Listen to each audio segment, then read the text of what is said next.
Bismillahirrahmanirrahim. Assalamualaikum warahmatullahi wabarakatuh.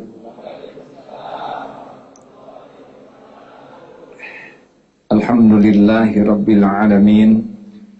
Alhamdulillahilladzi khalaqal mauta wal hayata liyabluwakum ayyukum ahsanu amala wa huwal azizul ghafur. Allahumma salli ala Sayyidina Muhammad wa ala alihi wa ashabihi ajma'in. Mudah-mudahan persoalan apapun yang kita hadapi membuat kita semakin berkualitas, membuat kita semakin dekat dengan Allah, membuat kita semakin mulia. Karena hidup ini mustahil tanpa persoalan. Dan kalau dilihat dari depan, wajah-wajah hadirin ini jelas sekali. Wajah-wajah banyak masalah. Benar? Apakah Nabi Muhammad punya masalah? Sedikit atau banyak? Ringan atau berat? Sederhana atau rumit? Hasilnya hina atau mulia? Nah, jadi makin banyak masalah yang dihadapi, pintu kemuliaan semakin dekat. Yang ceramah ini kira-kira banyak masalahnya? Tahu dari mana saudara? Nah, ini salah satu masalah saudara adalah suka menyelidiki masalah orang lain. Dari SD ke SMP naik derajat oleh ujian sekelompok masalah terpilih. Saudara mau masuk bekerja di sini juga lewat seleksi dan ujian, benar? Kita dibesarkan oleh masalah, kita terangkat oleh masalah. Makanya dalam otak kita tuh kalau mendengar masalah tuh tidak boleh persepsinya beban. Masalah adalah sebuah aset bagi kemuliaan kita. Di rumah tangga pasti ada masalah, dengan anak masalah. Di kantor juga banyak masalah, dengan tetangga. Dan kita melihat masalah itu adalah aset yang kalau kita sikapi dengan tepat, kita akan naik derajatnya. Ingat baik-baik ya, bahwa masalah itu tidak ada yang bahaya. Persoalan itu tidak ada yang bahaya. Ini kata kuncinya. Waktu kita ujian, soal ujian itu tidak ada yang bahaya. Semua soal ujian sudah dibuat dan diukur cocok untuk kita. Orang tidak lulus itu bukan karena soal. Orang tidak lulus itu karena salah jawabannya. Nah, jadi soal tidak ada yang bahaya. Yang membahayakan adalah salah menjawabnya, salah menyikapinya. Jadi kalau kita menderita dalam hidup ini, pasti bukan karena persoalan, tapi karena kita salah menyikapinya. Mau lari kemanapun pasti masalah. Tapi bagi orang yang benar, sistem menghadapi masalahnya beres tuh, naik terus derajatnya. Persoalan di rumah menaikkan derajatnya, persoalan di kantor naik, persoalan masalah uang, masalah kesehatan naik terus. Karena dia benar menyikapinya. Mau tahu rahasianya? Nah ini saudara, masalah selanjutnya. Kalau udah dengar rahasia tuh mau tahu aja. Begini, tapi ini rahasia penting ya. Jadi kita sengsara itu sebetulnya bukan karena masalah, tapi karena salah menyikapi masalah. Kata kunci terbesar mengapa kita salah menyikapi masalah adalah kita berusaha menyelesaikannya sendiri. Padahal Nabi Muhammad SAW, kalau mendengar sholawat, Nabi Muhammad disebut bersolawat ya. Nabi Muhammad SAW itu selalu berdoa seperti ini. Padahal beliau pintar luar biasa, ilmunya sangat luas tiada bandingannya.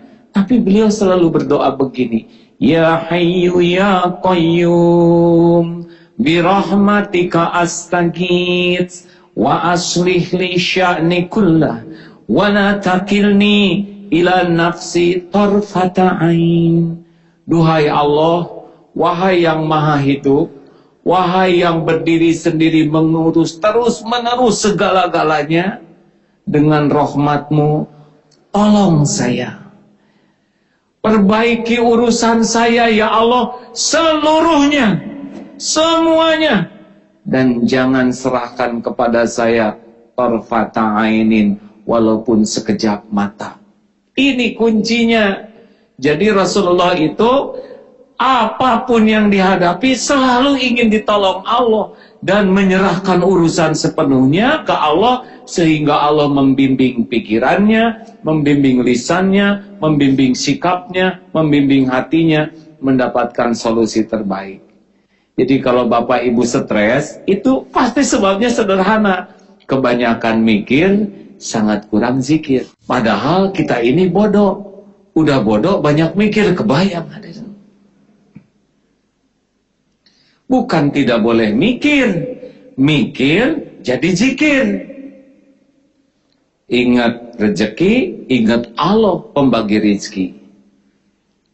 Ingat anak, ingat Allah yang menciptakan dan mengurus anak. Ingat keperluan, ingat Allah yang menciptakan keperluan kita dan yang mencukupi keperluan kita. Ingat calon jodoh, ingat Allah yang mengatur lalu lintas perjodohan, menanamkan setiap cinta di hati, dan satu-satunya penguasa takdir. Ingat BBM mau naik, ingat Allah penguasa semua rezeki. BBM naik nggak ngepek kalau Allah ngasih ke kita, benar? BBM nggak naik, seperti sekarang belum naik. Kalau sudah sengsara, mah sengsara aja duluan ya. Ada yang belum punya jodoh di sini? Ada. Semakin ingat jodoh, semakin stres. Harusnya ingat jodoh, langsung ingat Allah yang membulak-balik setiap hati. Benar? Tapi kita enggak nyambung ke Allah. Makanya mogok, karena kita prosedur awalnya sudah salah. Jadi kesimpulan awal, kenapa kita sengsara, kenapa kita stres, karena kita adalah sok tahu ngurus segala urusan sendiri. Udah bodoh, dipikirin terus, ya makin stres. Udah lemah, sok kuat, pasti stres. Udah enggak punya, sok kaya, pasti menderita. Jadi sekarang mah, mikir, langsung zikir. Nanti dari mana? Fadkuruni adzkurkum. Kita mikir lalu ingat ke Allah, Allah ingat ke kita spesial. Nanti kalau Allah fadkuruni adzkurkum, Allah langsung menanamkan di sini tenang. Tenang tuh gak bisa dibeli. Walaupun di sini bangunan banyak, gak kebeli tenang. Ya. Karena tenang itu milik Allah. Huwaladzi anzala sakinah fi qulubil mu'minin. Dialah Allah yang menanamkan sakinah di hati orang. Jadi kalau ibu-ibu nih ya, misalkan yang udah nikah, mengharapkan dibahagiakan oleh suami, pasti stres. Karena suami ibu boro-boro ngebahagiain istrinya, dia sendiri nggak bahagia ya. Halo? Benar?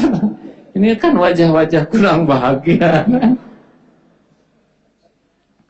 Jadi yang membuat kita nelang satu adalah kita megang persoalan, dipikirin sendiri, diolah sendiri, padahal Allah maha dekat, padahal Allah maha tahu, padahal Allah sudah siap menolong kita, salah sendiri. Sedangkan Rasulullah saja, wa aslih li sya'ni kullahu, wa la takilni ila nafsi tarfata ainin. Sudah apa belum doanya? Belum. Itu masalah selanjutnya. Inilah sebetulnya pembuka pintu pertolongan Allah. Tapi sejujurnya saya juga baru nyadar akhir-akhir ini ya. Sesudah menghadapi persoalan super pelik, nah oleh guru saya diajarin, ngapain mikirin persoalan capek-capek, pikirin bagaimana ditolong oleh Allah, pasti beres. Nah dikasihlah rumusnya. Kalau dalilnya saya kira sudah tahu ya. Surat At-Tolak ayat 2 dan 3. A'udzubillahi minasyaitonirrajim. Wa may yattaqillah yaj'al lahu makhrajan wa yarzuqhu min haitsu la yahtasib wa may yatawakkal 'ala Allah fahuwa hasbuh. Barang siapa yang dekat dengan Allah, maka baginya yaj'al lahu makhrajan. Ada aja jalan. Wa yarzuqhu min haitsu la yahtasib. Nanti Allah bakal ngasih kejutan-kejutan yang enggak kepikir ada, yang enggak terduga datang. Pokoknya paling enak nih dikasih kejutan. Utang enggak akan kebayar nih, tiba-tiba yang ngutangin datang. Sudah bosan saya nagih kamu. Halal mulai hari ini. Daripada saya pusing rezeki yang tidak diduga-duga. Calon mertua yang nolak-nolak tiba-tiba, entah kenapa tadi malam saya ingat terus sama kamu, Dah, kamu nikah aja sama tetangga, gitu ya.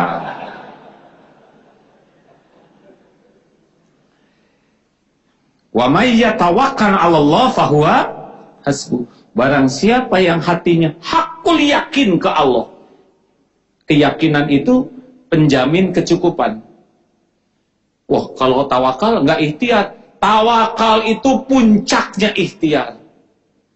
Karena orang yang hatinya yakin ke Allah, Allah sudah janji, ana 'inda dzanni 'abdi bi. Aku sesuai prasangka hambamu. Kita yakin ke Allah, Allah nolong. Makanya orang yang tawakal itu pasti cukup. Dicukupkan ilmunya, dicukupkan dibimbing, ketemu dengan si fulan, kurang modal, digerakkan ini ada, pokoknya diatur. Karena semua makhluk dalam kekuasaan Allah dan semua urusan juga dalam genggaman Allah. Udah paling enak. Pokoknya kalau Allah ngatur. Ini ada sebuah cerita. Kan ini baru pulang haji. Tidak nyangka nih. Jadi suatu saat katanya ada ibu-ibu mau haji. Nah, ibu mau haji, mau apa? Anaknya 3. Ibu, saya mau kurban aja. Wah, bagus kata ibunya. Baik. Tapi saya punya permintaan. Apa? Tolong kurbannya dititipkan ke Aagim. Hah? Kata si ibu. Aagim? Ibu mah cuma lihat di TV.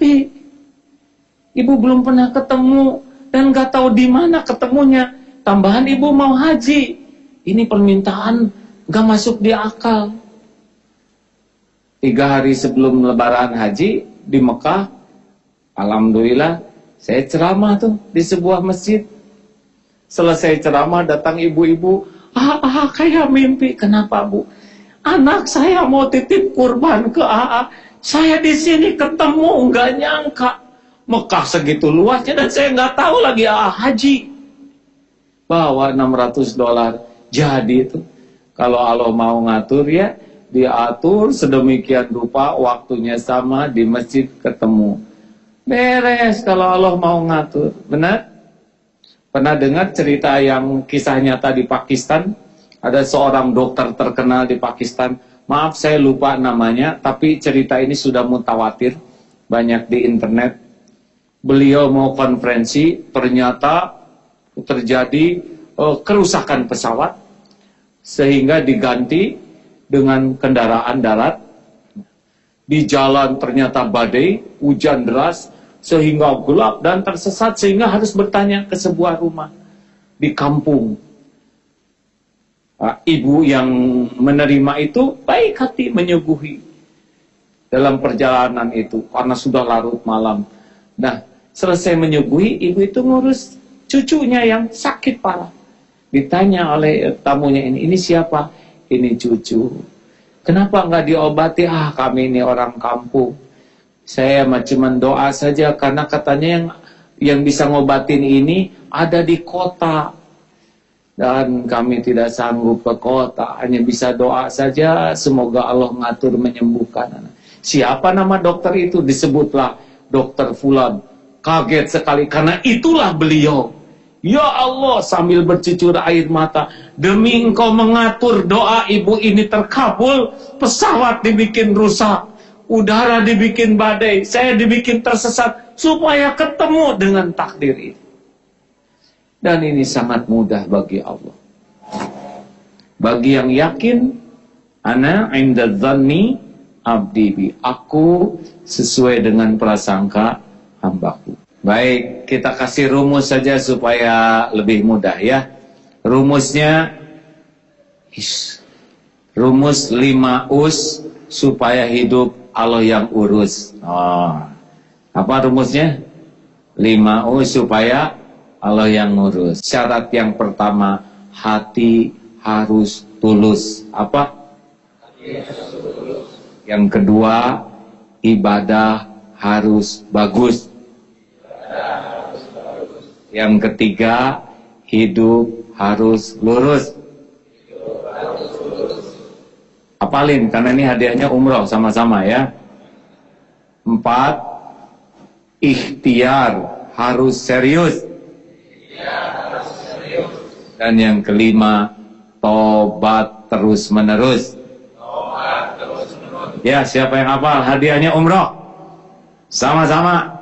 Ketemuan di depan Masjidil Haram. Ayo. Ya, ke sana masing-masing hadirin. Umrohnya yang sama-sama. Tapi siapa tahu ada takdirnya ya. Satu apa? Hati harus tulus. Yang kedua, ibadah harus bagus. Yang ketiga, hidupnya harus lurus. Yang keempat, ikhtiar harus serius. Yang kelima, 1, kenapa hati harus tulus? Karena Allah sendiri yang menjanjikan bahwa tidak ada amal yang diterima selain yang tulus, ikhlas. Ikhlas sih bahasanya, tapi supaya ujungnya us, jadi tulus. A'udzubillahi minasyaitonirrajim. Wa ma umiru illa liya'budullaha mukhlishina lahuddina hunafa'al ayat. Jadi Allah tidak memerintahkan kita. Kalau kita mau ditolong oleh Allah, ya karena Allah dong. Seperti apa sih orang yang hatinya tulus? Minimal seperti matahari, hanya memberi. Jadi mirip PAUD begini ada. Hanya memberi, tak harap kembali. Ini kuncinya. Jadi fokus orang yang ikhlas itu adalah mengumpulkan segala potensi untuk melakukan yang terbaik lillahi ta'ala, wa kafa billahi syahida. Cukup Allah jadi saksi.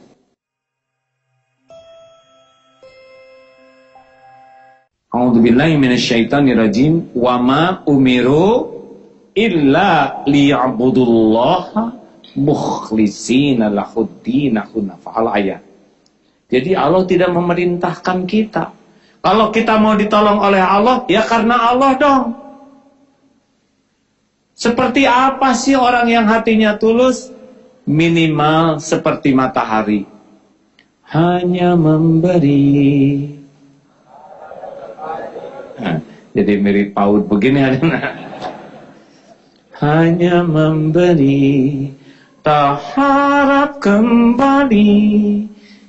Ini kuncinya.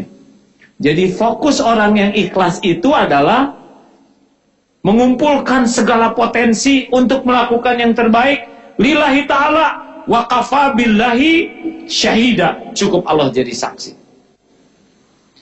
Ada orang, nggak ada orang, Allah ada tidak? Jawab hadirin. Ada orang, tidak ada orang, Allah ada tidak? Orang lihat, orang tidak lihat, Allah lihat tidak? Orang muji, orang nyaci, kalau kita berbuat baik ikhlas, Allah suka tidak? Wes, makin hilang dari hati kita berharap kepada makhluk, makin dekat dengan keikhlasan. Makin kuat kita berharap dari makhluk dan takut ke makhluk, makin susah ikhlas. Yang menciptakan kita siapa? Yang menjamin rezeki kita siapa? Yang ngangkat derajat siapa? Yang ngasih pahala siapa? Yang punya sorga siapa? Kalau gitu ngapain kita cari muka manusia? Benar? Sama-sama nebeng. Ini kan wajah-wajah nebeng ya, termasuk wajah ini. Udah, Ibu, Bu, jangan banyak berharap dari suami. Makin ingin dihargai suami, makin ingin dihormati suami, makin ingin disayangi suami, makin ingin dikagumi suami, makin sering sakit hati. Serius? Coba periksa. Bukan tidak boleh sayang, bukan tidak boleh berharap. Tapi siapa yang ngebolak-balik hati suami? Silakan dandan stakar kebek, enggak ngepek. Enggak ngepek. Dah hati mah nggak bisa dibeli dandanan, benar? Dandanan itu topeng, silakan pakai lipstik mahal, nggak ngepek. Kalau bibirnya bawel, ya. Ini asli hadirin.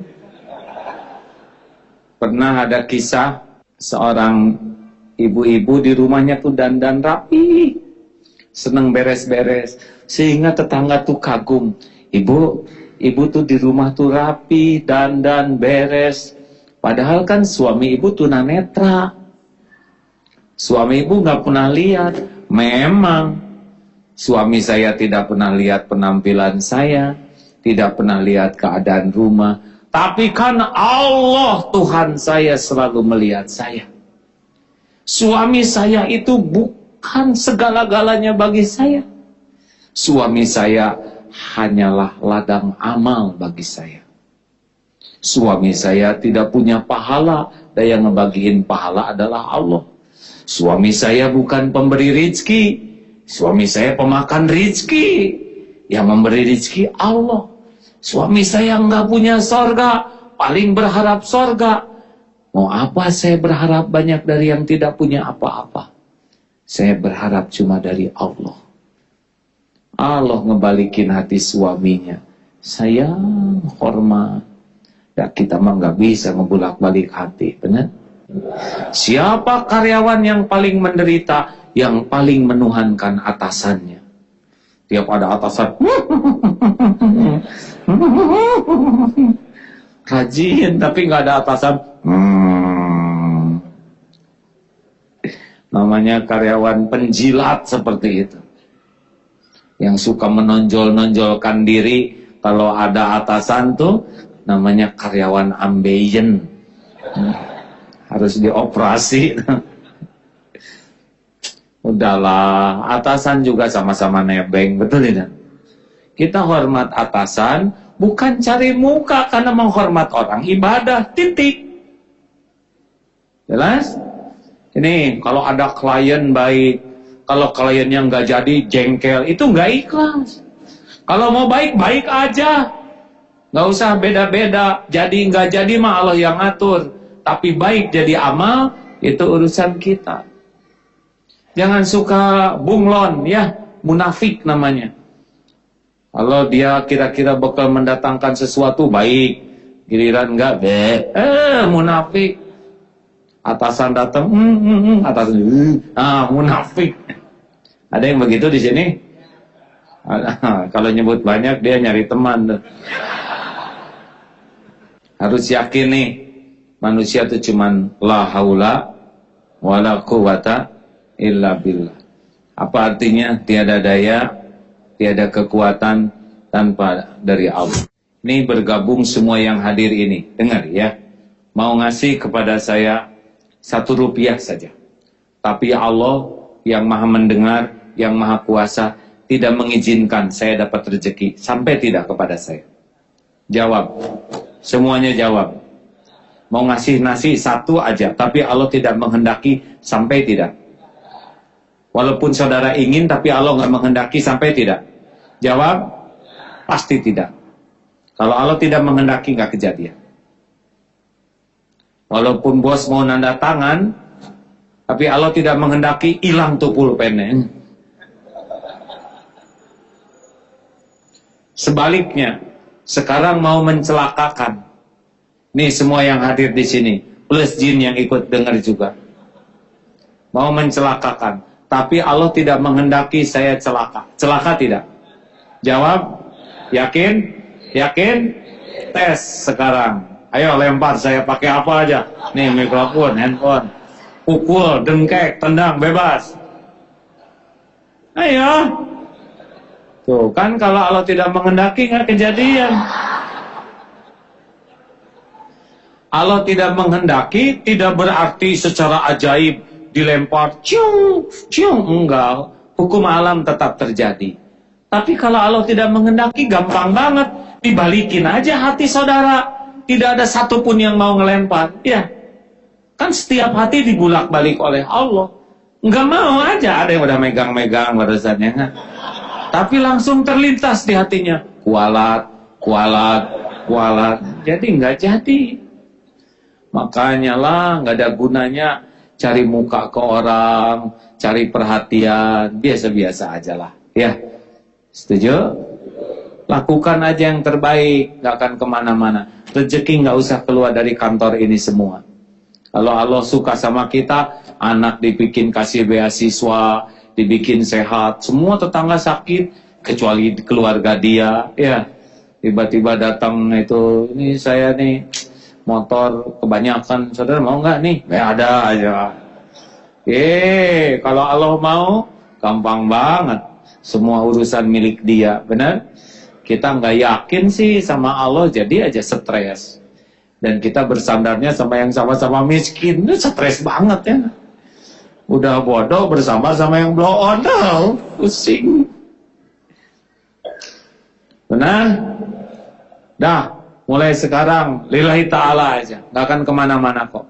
Mungkinkah pahala tertukar? Mungkinkah pahala tertukar?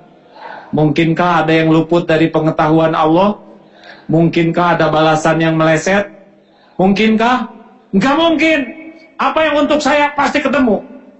Gak ada yang bisa ngambil apa yang diberikan Allah ke saya. Apa yang untuk saudara pasti ke saudara. Tadi saya lihat botol banyak di sini. Iya. Dasar bukan rezeki saya. Pada pindah. Udah sering saya disuguhin kayak gitu, Pak. Ini masih mending cuman botol. Pernah suatu saat sedang ceramah, weh, ada buah-buahan di sini, Pak. Ada buah naga, jeruk, sirsak, anggur, apel. Saya pas lihat kayak gitu aja, udah yakin nih. Ini pasti bukan rezeki saya. Ya saya kapan makannya, Dede? Masa lagi ceramah makan buah naga, ngupas. Selesai ceramah, salaman pulang. Panitia lagi, panitia nggak apa-apa.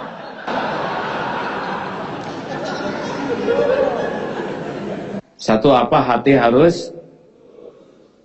Dua, ibadah harus bagus. Jadi gini ya, Allah tuh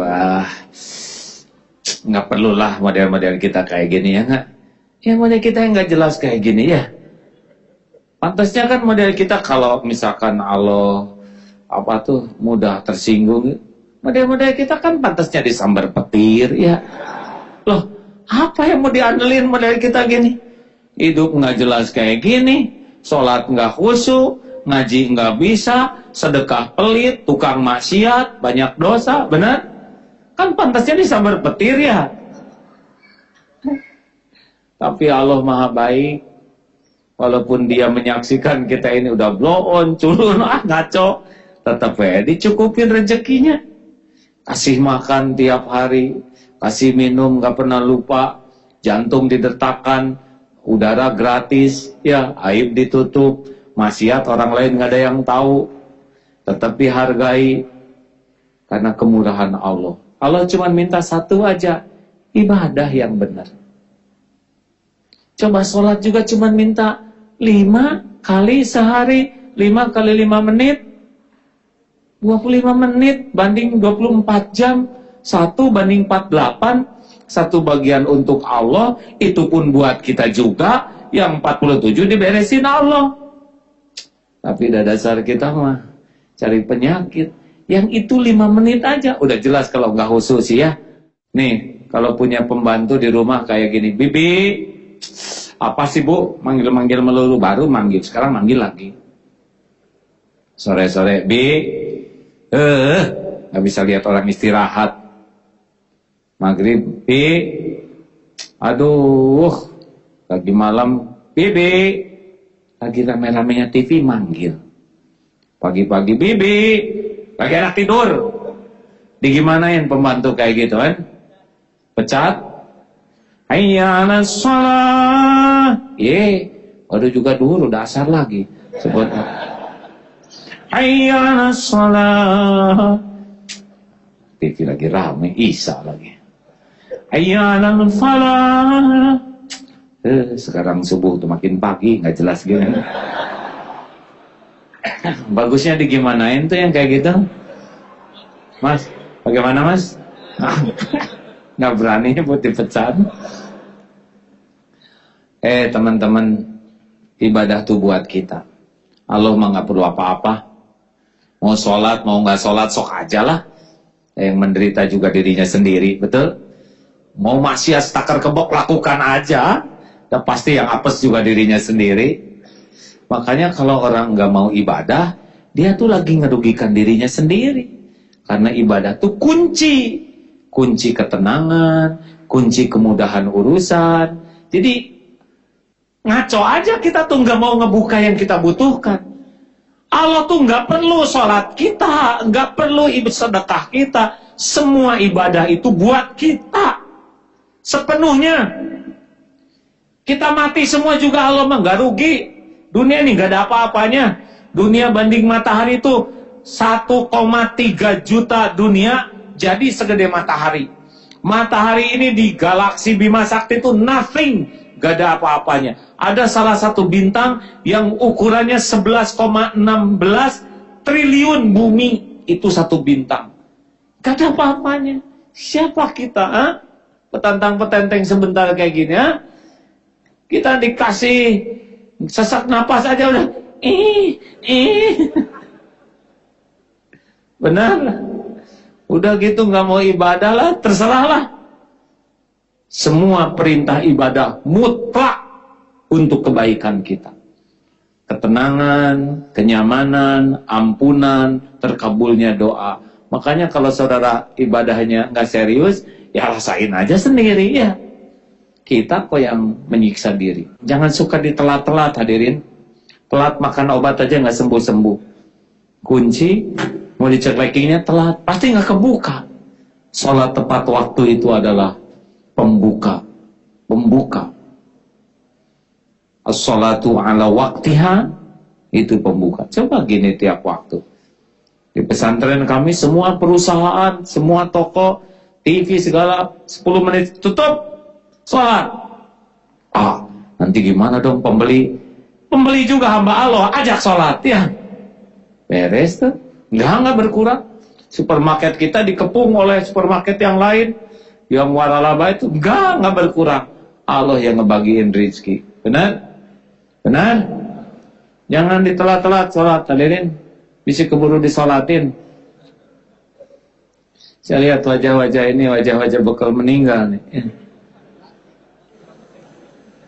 Acungkan tangan yang yakin panjang umur. Nggak ada. 10 tahun ke depan masih hidup yang yakin, ada? Nggak. Tahun depan yang yakin masih hidup. Tuh nggak ada yang ngacung ya. Jangan ditelat-telat. Siapa tahu mati sebelum sholat. Ya. Jaga wudhu, ada waktu sholat.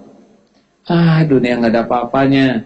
Kalau orang nggak sholat, udah mau sedekah sebanyak apapun, mau haji, mau nggak diterima. Karena pertanyaan pertamanya adalah sholat. Pertanyaan pertama di kubur itu sholat. Itu tara sholat lewat. Tapi suka sedekah lewat. Karena pilar utamanya adalah sholat. Dan sholat buat kita sendiri. 3. Apa? Hidup harus lurus. Ihdinas siratal mustaqim. Mas, hidup mas sederhana sebetulnya. Gini rumusnya. Allah suka, lakukan.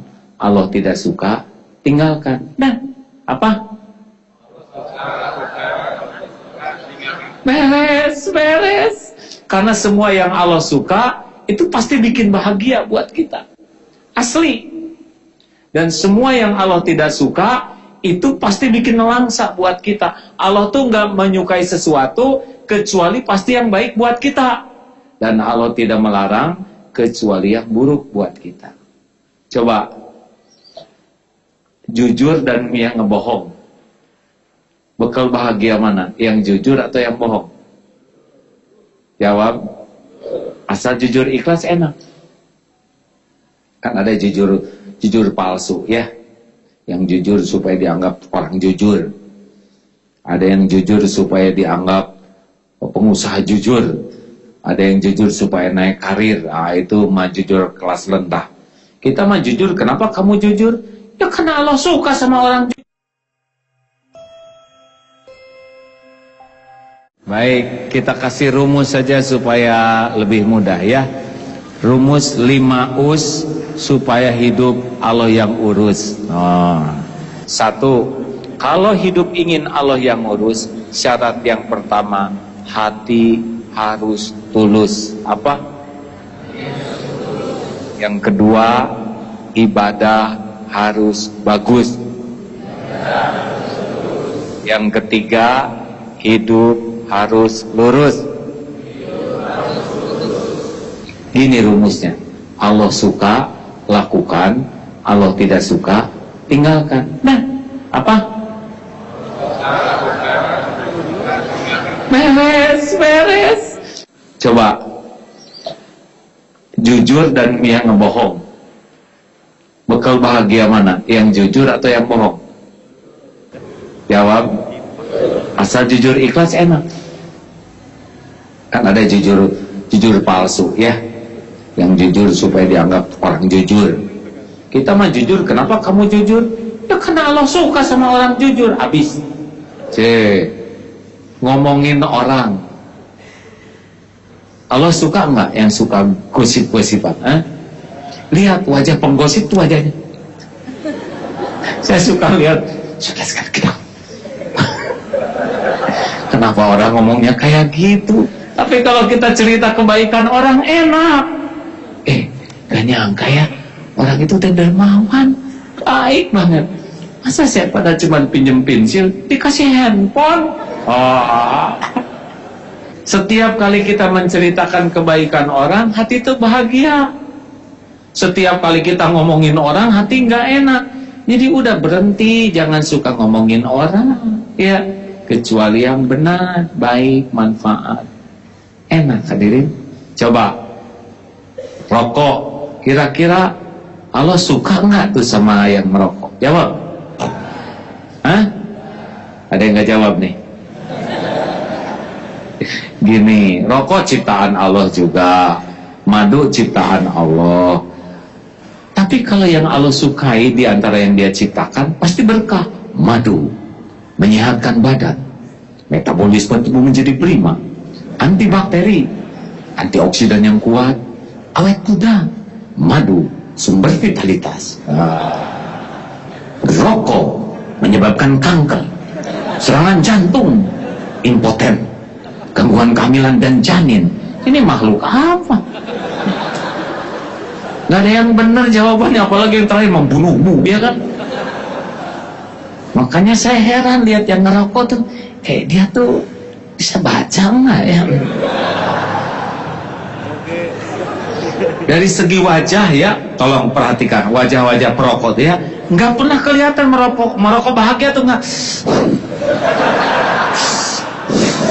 Coba lihat tuh, yang di pojok-pojok gitu ya, yang di tangga ada. Saya kadang-kadang lihat ini orang kapan bahagianya ya. Belum lagi asapnya, asap keluar kemana-mana. Nggak semua orang ridho dapat asap tuh, nggak ridho. Aduh, bau rokok, dan dia asma. Ya Allah, asma saya kumat gara-gara dia. Saya nggak ridho, ya Allah. Buatlah dia dililit utang. Ambeien, paling gata. Udah. Makanya rata-rata para perokok tuh bermasalah hidupnya. Kenapa saudara ketawanya kayak menjiwai gini? Berhentilah daripada ngerusak diri, ngerusak orang. Belajar agama, tahu yang Allah sukai. Allah suka kita sedekah, sedekah. Barang siapa yang berdoa, a'udzu bikalimatillahi ta'ala min syarri ma khalaq, 3 kali pada subuh. Itu dijamin tuh sampai asar nggak ada yang akan bisa makhluk yang mencelakakan kita. Kita tahu itu doa disukai Allah, nggak keluar itu doanya. Jadi aja anjing juga minat nih, betis minat man. Jadi aja anjing batuk kena betis kita. Ada orang lempar-lempar beledak ke sini, habis nggak dipasang itu doanya. Ya, barang siapa yang pada subuh sedekah itu Allah suka tuh. Allah gerakan malaikat mendoakan sehingga terbuka kemudahan, bala terhalang, rezeki terbuka, hati tenang. Tapi dah kita nggak sedekah, jadi kita banyak rugi tuh karena kita nggak tahu apa yang Allah sukai. Betul? Nih ada rumus sederhana. Barang siapa, ini Imam Ibnu Qayyim ya, barang siapa yang tidak menyibukkan dirinya dengan kebaikan, pasti dia akan sibuk dengan kejelekan. Ayo belajar agama, intinya cari tahu yang Allah sukai, lakukan, sana menyenangkan. Allah tidak suka, tinggalkan. 4, apa? 1 apa? Hati harus tulus. 2, ibadah harus bagus. 3, hidupnya harus lempeng-lempeng aja, jujur. Itu koruptor itu nggak ada cerita tenang tuh, nggak bisa. Udah namanya nggak jujur tuh pasti dicabut ketenangan oleh Allah.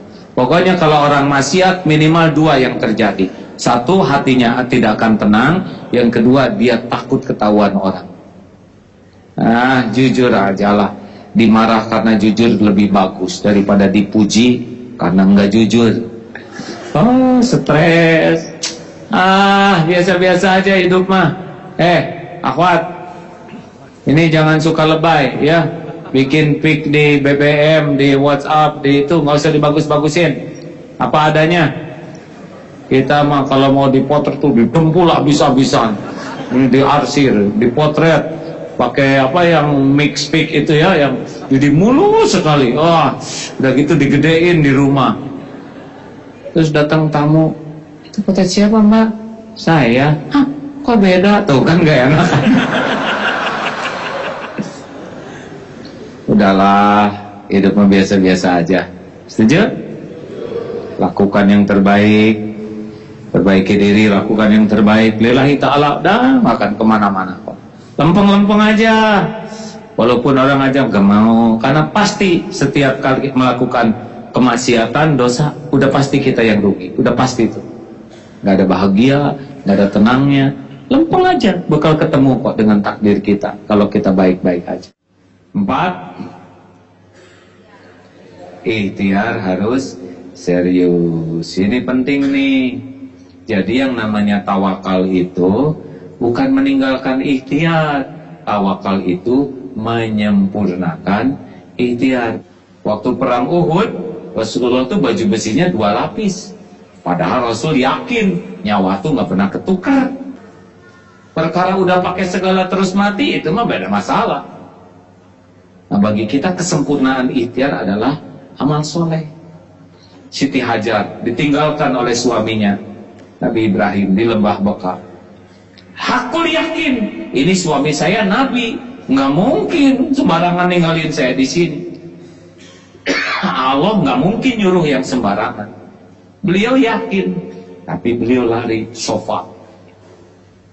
Lari lagi Marwah, 425 meter tuh jaraknya, hampir setengah kilo. Berapa kali? 7 kali. Barulah sesudah itu Allah mengeluarkan air Zam-Zam. Nah, masalah kapan pertolongannya Allah, itu mah urusan Allah. Masalah yakin dan sempurna ikhtiar, itu adalah amal soleh kita. Jelas? Nah hadirin, sempurnakan ikhtiar ya. Kerja yang bagus, bukan supaya gaji bagus, supaya amal soleh. Datang disiplin tepat waktu. Kenapa sih kamu disiplin banget? Pengen jadi karyawan teladan? Itu mah perkara cuman kertas ya. Saya mah pengen Allah ridho aja sama saya. Kalau Allah udah suka, diberesin urusan ya. Anak dibikin baik, dibikin urusan tenang. Kita punya rumahnya kecil, tapi nggak pengen rumah besar. Kan banyak yang rumahnya kecil, pengen rumah besar, atau kayak peti aja tuh rumah. Itu teh siksaan sendiri hadirin. Tapi ada orang yang oleh Allah dibuat hatinya tuh puas, enak aja dengan apa yang sudah ada. Dan nanti pada waktu perlu ada. Jadi jangan suka ngatur, Allah lah atur diri supaya tawakalnya sempurna, ikhtiarnya juga sempurna. Walladzina jahadu fina lanahdiyannahum subulana. Dan orang yang sungguh-sungguh fight dalam hidup ini, berjuang, bersungguh-sungguh di jalan yang Allah sukai, pasti Allah lebih bersungguh-sungguh lagi menunjukkan jalan-jalannya. Jadi masalah kita ini kurang sungguh-sungguh menyempurnakan ikhtiar. Terakhir, tobat terus-menerus. Kenapa tobat terus-menerus? Niat salah diperbaiki oleh tobat. Kita kan pasti bengkok-bengkok niatnya. Ibadahnya ngaco, nggak khusyuk, telat, diperbaiki oleh tobat. Kelakuan kita tidak bagus, banyak maksiat, direvisi oleh tobat. Ikhtiar kita banyak bolongnya, malas, diperbaiki tobat. Makanya orang yang tobat terus-menerus itulah yang akan banyak mendapat pertolongan Allah. An-lazimal istighfar.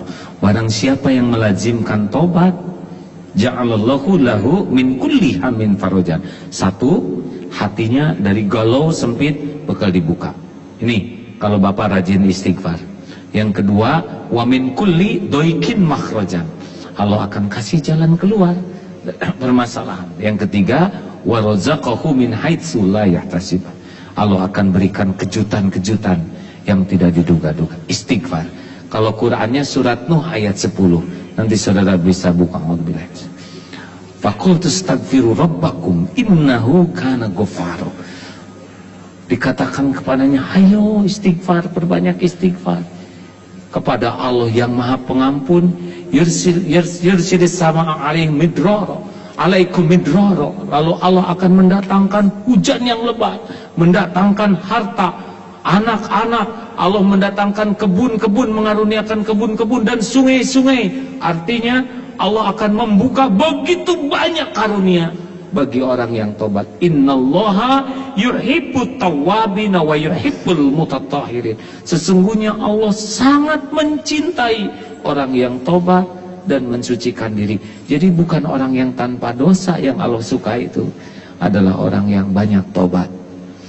Nah, kalau dilihat dari wajah-wajahnya, acungkan tangan yang tidak punya dosa sama sekali. Gak ada yang ngacung. Acungkan tangan yang merasa dosanya sedikit. Tidak ada yang ngacung. Yang sedang masih bertahan, tidak ada yang ngacung sama sekali nih.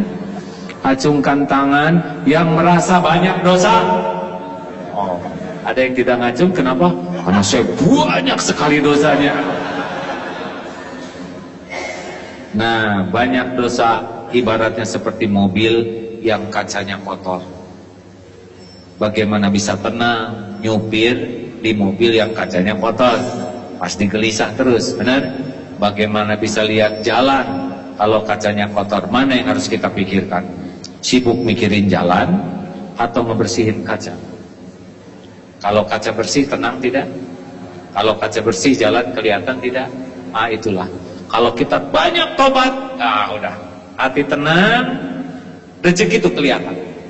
Solusi itu kelihatan. Kelihatan seperti nyetir dengan kaca mobil yang bersih. Makanya kalau Bapak Ibu merasa galau, gelisah, nggak enak, tertekan, ruwet, tobat. Bapak diterima kerja di sini bukan karena pinter, bukan karena soleh. Kita di sini tuh karena satu aja, Allah masih nutupin aib dan dosa kita. Benar? Sama. Kenapa Agim sekarang diundang ke sini, didengar oleh saudara-saudara? Cuma satu sebabnya, karena Allah yang Maha tahu segalanya, Maha baik, masih nutupin dosa saya, aib, masa lalu, kejelekan, kekurangan saya. Saudara nggak tahu, Allah tahu. Makanya nggak usah bangga dihormatin orang, karena orang tuh nggak tahu.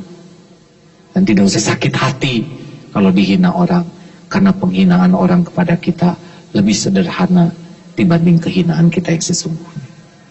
Jauh lebih hina dibanding apa yang dihinakan orang. Benar? Makanya tobatlah obatnya. Allahumma salli ala Muhammadin wa ala alihi wa ashabihi ajma'in. Alhamdulillahirabbil alamin. Ya Allah, la haula wa la quwata illa billah. Duhai Allah yang maha tahu segalanya, wahai yang maha menyaksikan segala-galanya, wahai yang maha melihat apapun yang kami lakukan, ampuni kami ya Allah. Ampuni sebusuk apapun dosa-dosa yang kami lakukan. Ampuni ya Allah sekelam apapun kehidupan yang pernah kami jalani. Ampuni ya Allah sekotor apapun masa lalu kami, sekotor apapun dosa yang dilakukan tubuh ini. Ampuni dosa yang sembunyi-sembunyi, ampuni dosa yang terang-terangan kami lakukan, ampuni dosa yang berulang-ulang ya Allah, padahal kami tahu itu dosa. Ya Allah, kuatkan diri kami untuk bisa menghindari maksiat. Kuatkan iman kami ya Allah agar bisa menjauhi dosa. Jangan biarkan nafsu membuat kami terjerumus. Jangan biarkan syahwat membuat kami berkelimang maksiat. Jangan biarkan amarah membuat kami menjadi makhluk zalim. Jangan biarkan duniawi ini menyilaukan, menipu dan memperbudak sepanjang hidup kami ya Allah. Wahai Allah, kuatkan iman kami ya Karim. Berikan kepada kami hati yang hakul yakin padamu. Karuniakan kepada kami nikmatnya ikhlas, nikmatnya ibadah. Karuniakan kepada kami nikmatnya akhlakul karimah. Tuntun agar bisa sempurna ikhtiar kami ya Allah. Wahai Allah, putuskan harapan kami dari siapapun selain hanya berharap darimu. Cabut rasa takut kami terhadap apapun siapapun selain takut jauh darimu, takut engkau tidak ridho kepada kami. Ya Allah, jadikanlah setiap persoalan yang engkau takdirkan harus kami hadapi membuat kami semakin dekat denganmu, membuat kami semakin dicintai olehmu, membuat kami semakin diridhoi olehmu. Allahumma rabbana atina min ladunka rahmah wa hayyi lana min amrina rasyada.